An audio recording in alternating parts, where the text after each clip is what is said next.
धीरे धीरे रे मना, धीरे सब कुछ होए। माली सींचे 100 घड़ा, रतु आए फल होए। दोस्तों, कबीरदास जी का यह प्रसिद्ध दोहा यह कहना चाहता है कि इंसान को अपने मन में हमेशा धैर्य रखना चाहिए, क्योंकि सब कुछ धीरे धीरे ही होता है। अगर कोई माली एक ही दिन में किसी पौधे को 100 घड़े पानी से सींच दे, तब भी फल तो मौसम आने पर ही लगेंगे। इसीलिए जीवन में बड़ी सफलताओं का स्वाद चखने के लिए इंसान के भीतर धैर्य का होना बेहद आवश्यक है। चाहे जॉब में करियर बनाना हो, बिजनेस सेट करना हो या फिर अपने सपनों को पूरा करना हो, सब्र सफलता के सफर में मील के पत्थर का काम करता है। आज की इस भाग दौड़ भरी दुनिया में, जहां हम 2 मिनट में बन जाने वाली मैगी की तरह सब कुछ जल्दी से हासिल कर लेना चाहते हैं, जिसके चलते सब्र और धैर्य जैसे कॉन्सेप्ट कहीं पीछे छूटते जा रहे हैं। आज की इस वीडियो में हम धैर्य और बड़ी सफलताओं को हासिल करने में धैर्य यानी पेशेंस कितनी महत्वपूर्ण भूमिका निभाता है, इस बारे में विस्तार से जानेंगे एक कहानी के माध्यम से। एक बार एक व्यक्ति एक महात्मा जी के पास जाता है और उनसे कहता है, मुनिवर, मेरे साथ एक बहुत बड़ी समस्या है कि मैं किसी एक लक्ष्य पर लंबे समय तक टिक ही नहीं पाता हूँ। मैं अक्सर उत्साह में आकर अपने लिए कोई एक लक्ष्य निर्धारित कर लेता हूँ और कुछ समय तक उस पर काम भी करता हूँ, लेकिन कुछ समय पश्चात जब मुझे मनचाहे परिणाम नहीं मिलते तो मेरा मन उस काम से उबने लगता है, भटकने लगता है। फिर मैं उस काम को छोड़कर किसी दूसरे काम को अपना लक्ष्य बना लेता हूँ और फिर उस लक्ष्य के साथ भी यही होता है। जब मुझे उसमें भी अपने मनचाहे परिणाम नहीं मिलते तो मैं उसे भी छोड़ देता हूँ और किसी तीसरे काम को अपना लक्ष्य बना लेता हूँ, और सालों से मेरे साथ यही होता रहा है। मुझे यह भी पता है कि अपने बार बार लक्ष्य बदलने की आदत की वजह से ही मैं आज तक किसी भी काम में सफल नहीं हो पाया हूँ। लेकिन मैं क्या करूँ? बहुत प्रयास करने के बाद भी मैं अपनी इस आदत को छोड़ नहीं पा रहा हूँ।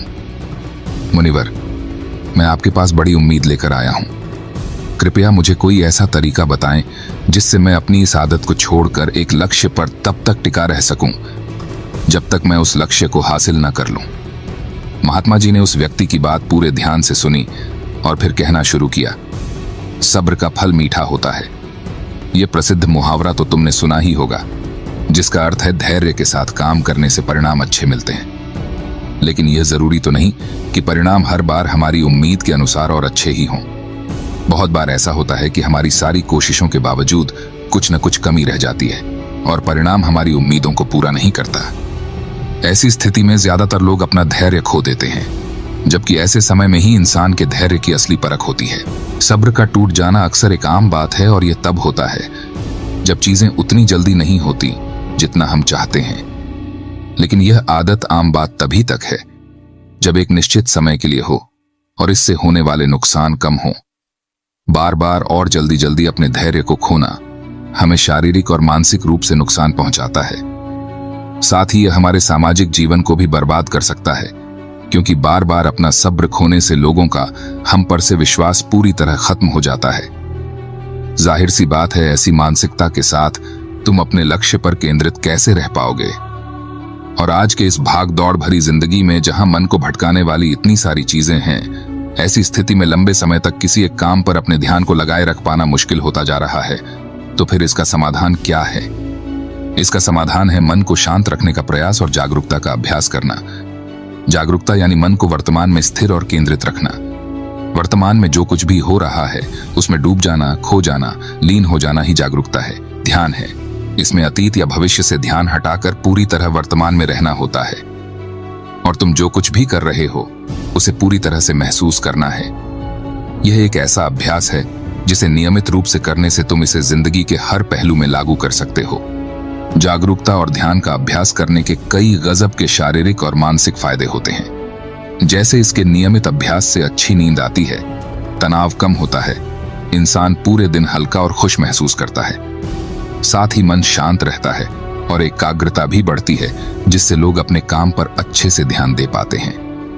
ध्यान और जागरूकता का महत्व और इसके फायदों के बारे में जानने के बाद अब अगला प्रश्न उठता है कि जागरूकता का अभ्यास कैसे करना है और कौन सी जरूरी बातों का ध्यान रखना है। तो सबसे पहले तुम्हें एक मजबूत इरादा बनाना चाहिए, और इसके फायदों को ध्यान में रखते हुए तुम्हें यह अच्छे से पता होना चाहिए कि तुम जागरूकता या ध्यान का अभ्यास क्यों करना चाहते हो। जब इसके पीछे कोई मजबूत कारण होगा तभी तुम इस अभ्यास को लंबे समय तक कर पाओगे। जैसे किसी के लिए यह कारण अपना तनाव कम करना हो सकता है, तो कुछ लोगों अच्छी नींद आना। तो सबसे पहले तुम्हें यह तय करना है कि ध्यान या जागरूकता के अभ्यास के पीछे का तुम्हारा अपना कारण क्या है। अब जब तुमने तय कर लिया कि तुम्हें अभ्यास क्यों करना है, तो सबसे पहले तुम्हें अपने अतीत और भविष्य के फालतू विचारों को बाहर का रास्ता दिखाना है। तुम्हें यह पता होना चाहिए कि तुम्हारी ऊर्जा अतीत के लिए पश्चाताप या भविष्य की चिंता करने के लिए नहीं है, बल्कि अपने वर्तमान पर ध्यान देकर अपने जीवन को एक नई दिशा देने के लिए है। तुम्हें अपने आज के लक्ष्यों पर ध्यान देकर अपने भविष्य की बागडोर अपने हाथों में लेनी है। अब यहाँ जागरूकता के अभ्यास में दूसरी बात आती है, ध्यान देने की, यानी खुद को एकाग्रचित करने की। और इसके कई तरीके हैं।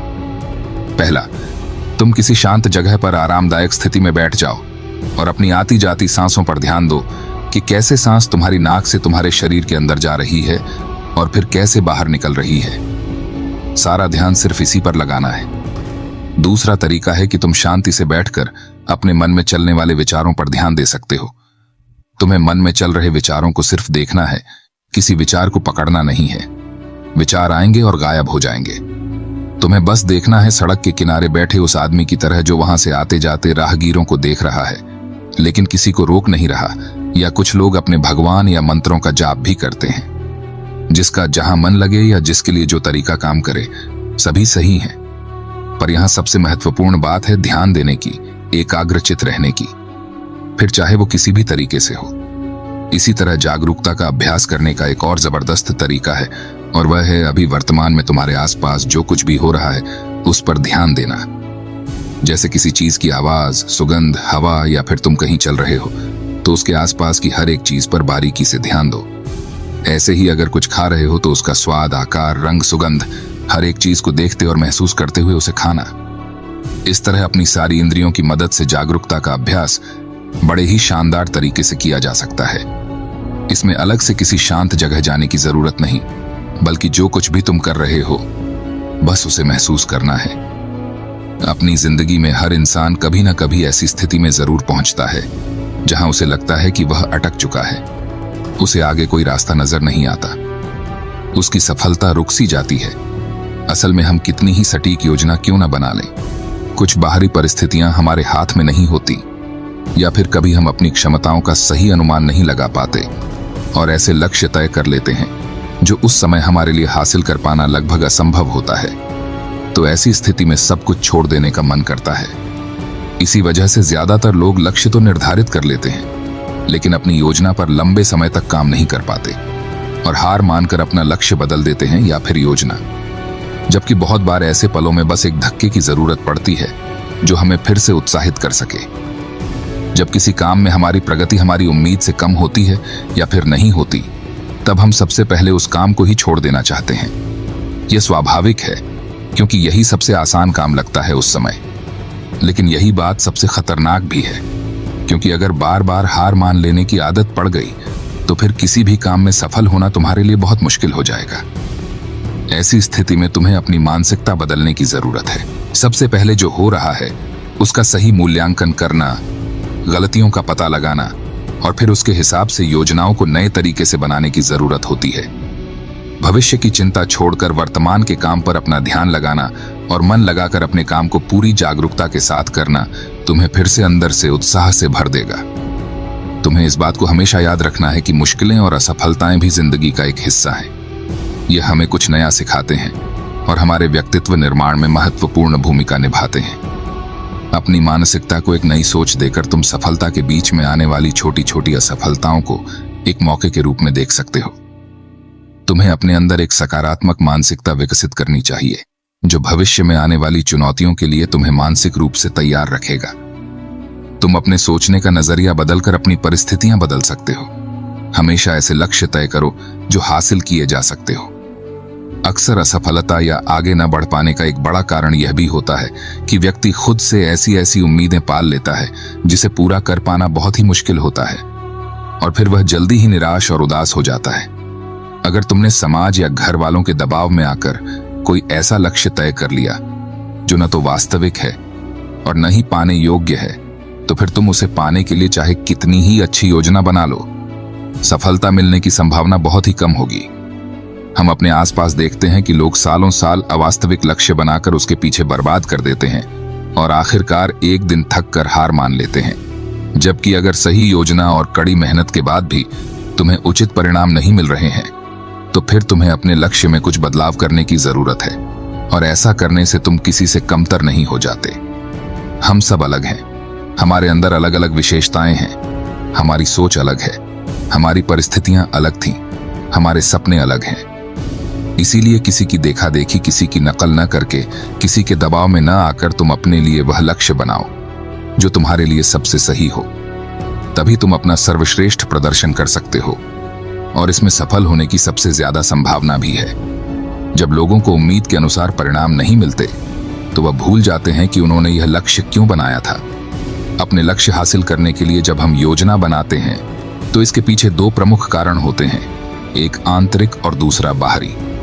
जब किसी भी काम में प्रगति धीमी पड़ जाए, या तुम्हारा आगे उस काम को करने का मन न करे, या फिर तुम हार मान लो कि मुझसे नहीं होगा, ऐसी स्थिति में तुम्हें अपने क्यों को याद करना है कि तुमने यह लक्ष्य क्यों बनाया था।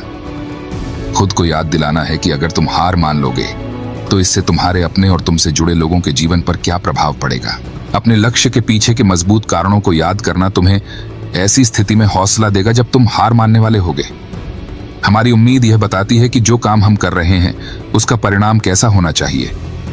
हम कितनी और कैसी उम्मीद रखेंगे, ये बहुत सी चीजों पर निर्भर करता है, जैसे हमारे अतीत के अनुभव, समाज की राय, बाहरी परिस्थितियां इत्यादि शामिल हैं। तुमने भी अनुभव किया होगा कि जब तुम्हारे परिवार, समाज या आसपास के लोग अच्छा कर रहे होते हैं, तो तुम्हारे ऊपर भी उनसे अच्छा करने का तनाव बढ़ने लगता है। लेकिन ऐसी स्थिति में तुम्हें किसी की देखा देखी या दबाव में आकर कोई काम नहीं करना चाहिए, बल्कि अपनी काबिलियत, समय, परिस्थिति, जानकारी के अनुसार ही अपना लक्ष्य तय करके उस पर काम करना चाहिए। वैसे भी इस दुनिया में सबके सारे सपने कहाँ पूरे होते हैं, लेकिन उम्मीद पूरी न होने की स्थिति में कुछ लोग टूट जाते हैं और हार मान लेते हैं, जबकि वहीं दूसरी तरफ कुछ लोग नए सिरे से, नए जोश के साथ उस काम को पूरा करने में जुट जाते हैं। कभी सोचा है ऐसा क्यों होता है कि एक ही परिस्थिति में लोग इतनी अलग अलग प्रतिक्रिया क्यों देते हैं? क्योंकि हम सब एक दूसरे से अलग हैं, हमारी सोच और क्षमताएं अलग अलग हैं। वैसे उम्मीद या अपेक्षाएं रखना गलत नहीं है, क्योंकि ये हमें अंदर से उत्साहित और जोशीला बनाए रखती है। लेकिन जरूरत से अधिक उम्मीद और अपेक्षाएं रखना चिंता और तनाव का कारण बन सकती हैं। इसीलिए हमारी अपेक्षाएं हमेशा वास्तविक होनी चाहिए, क्योंकि निराशा का सबसे बड़ा कारण होता है अवास्तविक लक्ष्य बना लेना। तुम्हें अपने लक्ष्य तय करने से पहले अपनी योग्यता, जानकारी, पसंद, परिस्थितियां, समय और उपलब्ध संसाधन पर ध्यान देना चाहिए, और उसी के अनुसार अपना लक्ष्य बनाना चाहिए, ताकि तुम अपनी क्षमताओं और जानकारियों का सही उपयोग करके अपना सर्वश्रेष्ठ प्रदर्शन कर सको, ना कि किसी की देखा देखी या प्रभाव में आकर। खुद को ऐसे काम में झोंक दो जिसके लिए तुम्हें बाद में पछताना पड़े। श्रीमद् भगवत गीता में कहा गया है कि कर्म करो, फल की चिंता मत करो, यानी कि सिर्फ परिणाम की लालच में काम न करें, बल्कि उसके सफर का भी आनंद उठाएं। परिणाम मिलने में समय लगता है, और बहुत बार वह हमारी उम्मीदों से मेल नहीं खाता। लेकिन जब हम उस काम की प्रक्रिया में खुशी महसूस करना शुरू कर देते हैं, तब हम अपना सर्वश्रेष्ठ कर रहे होते हैं। फिर वह काम हमारे लिए काम नहीं, बल्कि आनंद का स्रोत बन जाता है। सफलता की राह पर अक्सर उतार चढ़ाव आते ही रहते हैं। बहुत सी मुश्किलों और चुनौतियों का सामना करना पड़ता है। इसी तरह बहुत बार परिणाम तुम्हारी सोच के बिल्कुल विपरीत होगा। लेकिन अगर तुम्हें उस काम को करने में ही आनंद आ रहा है, तो तुम उदास और हताश होने से बच जाओगे। कहते हैं कि जिंदगी का क्या भरोसा, कब किस मोड़ पर ले आए। जीवन पूरी तरह से अनिश्चित है, और हमेशा हमारी योजना के अनुसार चीजें नहीं हो सकती, क्योंकि इसमें बाहरी परिस्थितियां भी अपना असर डालती हैं, जिन पर हमारा कोई बस नहीं चलता। इसीलिए जरूरी है कि हमारी उम्मीदों में थोड़ा लचीलापन हो। हमें किसी भी तरह के अनचाहे परिणाम के लिए हमेशा मानसिक रूप से तैयार रहना चाहिए। अचानक परिस्थितियां बदलने पर व्यक्ति को सदमा नहीं लगता, और वह सकारात्मक सोच के साथ आगे आने वाली चुनौतियों का डटकर सामना कर सकता है। धैर्य टूटने और निराशा में डूबने का अगला सबसे बड़ा कारण है दूसरों से अपनी तुलना करना। क्या चीते की रफ्तार की तुलना हाथी की चाल से करके इन दोनों में से किसी एक को दूसरे से कम समझना सही है? क्या शेर और मगरमच्छ की तुलना की जा सकती है, ये दोनों ही अपने क्षेत्र के धुरंधर हैं। ऐसे ही हम सब भी एक दूसरे से अलग हैं। हमारा व्यक्तित्व अलग है, इसीलिए तुलना किसी भी प्रकार से फायदेमंद नहीं होती। हर किसी का अतीत अलग था, परिस्थितियां अलग थीं, परवरिश अलग थी। दूसरों से बेवजह की तुलना करना हमें तनाव में डाल सकता है, जो हमारे काम और स्वास्थ्य दोनों के लिए सही नहीं है। इसीलिए दूसरों से अपनी तुलना करने की बजाय अपने काम पर ध्यान लगाओ। लक्ष्य हासिल करने की दिशा में मनचाहे परिणाम न मिलने पर कभी खुद को दोष मत दो। खुद के प्रति ज्यादा कठोर होना भी सही नहीं है, क्योंकि लगातार खुद को दोष देते रहने से हालात तो बदलेंगे नहीं, बल्कि तुम्हारा आत्मविश्वास और आत्मसम्मान बुरी तरह से प्रभावित होगा, जिसका परिणाम यह होगा कि तुम फिर नए तरीके से शुरुआत करने में खुद को बेबस महसूस करोगी। कहते हैं जैसा इंसान सोचता है एक दिन वैसा ही बन जाता है। इसीलिए यह जरूरी है कि हम इस बात को लेकर जागरूक रहें कि हमारे मन में किस तरह के ख्याल ज्यादा आते हैं। खास तौर पर सोने से ठीक पहले और सुबह उठने के ठीक बाद आने वाले विचार हमारी जिंदगी बदल देने वाले होते हैं, क्योंकि रात में सोने से पहले हम जो सोचते हैं, हमारा अवचेतन मन पूरी रात उस पर काम करता है। कबीरदास जी ने एक बार कहा था कि निंदक नियरे राखिए, आंगन कुटी छबाए, बिन पानी साबुन बिना निर्मल करे सुभाए। यानी हमें अपने आसपास ऐसे लोग जरूर रखने चाहिए जो बिना किसी डर, संकोच और लाग लपेट के पूरी ईमानदारी से हमें हमारी गलतियों और कमजोरियों के बारे में बता सकें। लेकिन इसमें ध्यान देने वाली बात यह है कि वह हमारे शुभचिंतक होने चाहिए, हमें सही से समझने चाहिए, क्योंकि सिर्फ तारीफ करके अपना काम निकलवाने वाले लोग हमें गलत रास्ता दिखा सकते हैं। वहीं सिर्फ कमियां ढूंढने वाले लोग हमें निरुत्साहित कर सकते हैं। हमें सही लोगों की पहचान करनी आनी चाहिए। जिस तरह से तुम अपनी तारीफ को खुले दिल से स्वीकार करते हो, उसी तरह अपनी आलोचनाओं को भी स्वीकार करना सीखना होगा। तभी तुम खुद को बेहतर बना पाओगे और अपने लक्ष्य को हासिल कर पाओगे। जीवन में मुश्किलें या चुनौतियां आने पर सबसे पहले वही लोग अपना धैर्य खोते हैं जिनका मन अशांत और बेचैन होता है, यानी जिनके मन और शरीर के बीच का तालमेल ठीक नहीं होता। तो अगर लोग अपने मन और शरीर के बीच ठीक से तालमेल बैठाना सीख लें, यानी खुद को शांत रखना सीख लें, तो वह ज्यादा धैर्य और आत्मविश्वास के साथ आने वाली चुनौतियों का सामना कर सकते हैं। तो अब प्रश्न उठता है कि शरीर और मन के बीच संतुलन कैसे बनाया जाए। तो ऐसा करने के बहुत से तरीके हैं, जैसे हर सुबह ध्यान का अभ्यास करना, गहरी सांस लेना, जागरूकता का अभ्यास करना, प्रकृति के साथ जुड़ना, योग और प्राणायाम जैसे अभ्यासों को अपने जीवन का हिस्सा बनाना इत्यादि। एक और चीज जो व्यक्ति को ज्यादा धैर्यवान और खुशहाल बनाती है, वह है आभार व्यक्त करना। जब इंसान का पूरा ध्यान उस चीज पर होता है जो उसके पास नहीं है, तो यह बात उसके अंदर बेचैनी पैदा करती है। फिर वह इस बेचैनी में आकर अपना धैर्य खो देता है और ऐसे निर्णय लेने लगता है जो उसे सफलता की ओर ले जाते हैं। फिर यह असफलता उसे और बेचैन कर देती है और फिर इस तरीके से यह एक चक्र बन जाता है जिस पर व्यक्ति उलझ कर रह जाता है। आभार व्यक्त करना एक ऐसा अभ्यास है जिसमें हम जानबूझकर जिंदगी में होने वाली अच्छी चीजों पर ध्यान देते हैं और उसके लिए खुशी महसूस करते हैं। हमें हर दिन थोड़ा समय निकालकर हर उस छोटी से छोटी चीज के लिए भी आभार प्रकट करना चाहिए जिसने हमारे जीवन को खुशहाल, समृद्ध और आसान बनाया है। धन्यवाद अदा करने का यह अभ्यास हमारी मानसिकता को बदलकर हमारे अंदर धैर्य विकसित करने में एक महत्वपूर्ण भूमिका निभाता है। अगली चीज जो इंसान के अंदर धैर्य विकसित करती है, वह है अपने समय का सही उपयोग करना। तुमने देखा होगा कि कुछ लोग अक्सर समय की कमी का रोना रोते रहते हैं, जबकि यह सबके पास एक बराबर है। दिन के 24 घंटे और हफ्ते के 7 दिन। इसी समय का सही उपयोग करके कुछ लोग बहुत बड़ी सफलता हासिल कर लेते हैं, तो कुछ लोग छोटी चीज के लिए भी आभार प्रकट करना चाहिए जिसने हमारे जीवन को खुशहाल, समृद्ध और आसान बनाया है। धन्यवाद अदा करने का यह अभ्यास हमारी मानसिकता को बदलकर हमारे अंदर धैर्य विकसित करने में एक महत्वपूर्ण भूमिका निभाता है। अगली चीज जो इंसान के अंदर धैर्य विकसित करती है, वह है अपने समय का सही उपयोग करना। तुमने देखा होगा कि कुछ लोग अक्सर समय की कमी का रोना रोते रहते हैं, जबकि यह सबके पास एक बराबर है। दिन के 24 घंटे और हफ्ते के 7 दिन। इसी समय का सही उपयोग करके कुछ लोग बहुत बड़ी सफलता हासिल कर लेते हैं, तो कुछ लोग ठीक से अपने दिन का काम ही खत्म नहीं कर पाते। इन दोनों ही प्रकार के लोगों में सिर्फ एक ही फर्क है, और वह है अपने समय का सही उपयोग करना। समय का सही उपयोग करने की दिशा में पहला कदम है अपनी प्राथमिकताएं तय करना, यानी उन कामों को निश्चित करना जो हमारे लिए सबसे ज्यादा जरूरी हैं। फिर उन्हें पूरा करने की योजना बनाकर एक समय सीमा तय करना। काम पूरा करने की समय सीमा निश्चित करना जरूरी है, क्योंकि यही हमें अनुशासित रखती है, वरना टालमटोल करना तो इंसानी स्वभाव है। अपने दूर के बड़े लक्ष्यों को तय करने के बाद उनको पूरा करने की योजना को दिन, हफ्ते और महीनों में बांटना भी जरूरी है, क्योंकि यह हमारे काम को बहुत आसान बना देता है। जब इंसान के पास अपने काम को पूरा करने की एक अच्छी योजना होती है, तो फिर फालतू के कामों में अपना समय बर्बाद करना भी कम हो जाता है और हम अनुशासित बने रहते हैं। कभी कभी ऐसा होता है कि हमने लक्ष्य बना लिया, योजना भी बना ली, दिन, हफ्ते और महीनों में उसे तोड़ डाच भी लिया, लेकिन कभी कोई मेहमान आ गया या फिर किसी दोस्त ने कभी कहीं जाने की बात कर दी तो हमारी सारी योजना ही खराब हो जाती है। लेकिन अगर ज्यादा जरूरी नहीं है तो फिर ऐसी स्थिति में हमें ना कहना भी आना चाहिए, क्योंकि हर समय हर किसी के लिए उपस्थित रहना हमें हमारे लक्ष्य से भटका देता है। लेकिन ज्यादातर लोगों के लिए न कह पाना बहुत मुश्किल होता है। कुछ लोग तरह तरह के बहाने बनाते हैं तो कुछ लोग नजरअंदाज करके बचने की कोशिश करते हैं, लेकिन यह एक सही तरीका नहीं है। हमें अपने काम और स्थिति के बारे में बताते हुए उन्हें मना करने का उचित कारण देना चाहिए।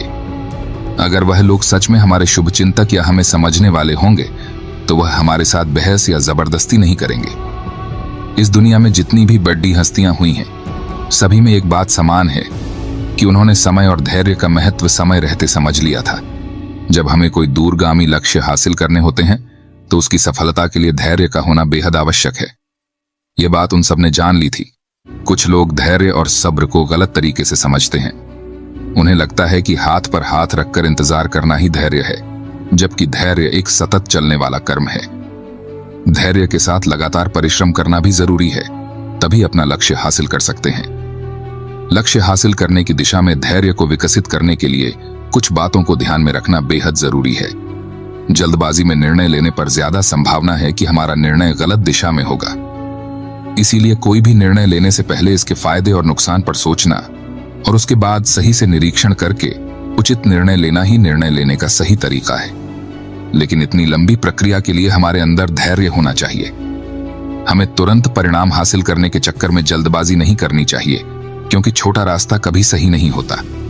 भावनाओं में बहकर निर्णय लेना भी खतरे से खाली नहीं होता। अगर धैर्य के साथ सभी उपलब्ध विकल्पों के बारे में अच्छे से जानकारी लेकर अपनी समझ का सही उपयोग करके उसमें से अपने लिए सही निर्णय लेते हैं तो हमारी सफलता की संभावना सबसे ज्यादा होती है। और जब किसी काम की शुरुआत इस तरीके से होती है तो समझो आधा काम पूरा हो गया। हमें लक्ष्य हासिल करने के लिए लगातार कोशिश करने और एकाग्रचित बने रहने की जरूरत होती है। जब हमें तुरंत परिणाम नहीं मिलता तो भटकाव आसान हो जाता है। कुछ लक्ष्य ऐसे होते हैं जिनके लिए कितना ही प्रयास कर लिया जाए, लेकिन उन्हें एक निश्चित समय के बाद ही हासिल किया जा सकता है। लेकिन इतने समय तक लक्ष्य की तरफ केंद्रित रहना आसान काम नहीं। इसके लिए सही योजना, दृढ़ इच्छा शक्ति और धैर्य की जरूरत पड़ती है। धैर्य हमें अनुशासित भी बनाता है और काम के बीच में भटकाव और चिंता से दूर रखता है। तुरंत मिलने वाले परिणाम हमें और जल्दी हासिल करने का लालच देते हैं। इससे होता यह है कि हम जो भी छोटी छोटी सफलता या लक्ष्य हासिल करते हैं उसके लिए खुश होना भूल जाते हैं, जिससे हमारे अंदर उस छोटी सफलता का उत्साह नहीं आ पाता और हम उसी तनावपूर्ण स्थिति में बने रहते हैं जो काम के बीच में होती है। बूंद बूंद से ही सागर बनता है। हर काम के लिए एक निश्चित समय लगता है। बदलता मौसम भी इस बात को सिद्ध करता है। बड़े और महत्वपूर्ण लक्ष्यों को हासिल करने में समय, दृढ़ता और धैर्य लगता है। बड़े लक्ष्य के लिए बड़े धैर्य की भी जरूरत पड़ती है, क्योंकि धैर्य हमें डटे रहने में मदद करता है। ऐसे समय में जब कोई परिणाम मिलता न दिखाई दे, धैर्य हमारी निराशा को दूर करता है और हौसला बढ़ाता है, जिससे हम अपने लक्ष्य को हासिल करने की दिशा में लंबे समय तक पूरी दृढ़ता और आत्मविश्वास के साथ लगे रहते हैं। इतना करने के बाद महात्मा जी ने अपनी बात समाप्त की और वह मौन हो गए। उस व्यक्ति को भी धैर्य और सफलता प्राप्ति में धैर्य के महत्व का अर्थ पता चल चुका था। उसने इस जानकारी के लिए महात्मा जी का धन्यवाद किया और वहां से चला गया। दोस्तों, मुझे उम्मीद है कि आपको भी इस वीडियो से काफी कुछ सीखने को मिला होगा। धन्यवाद।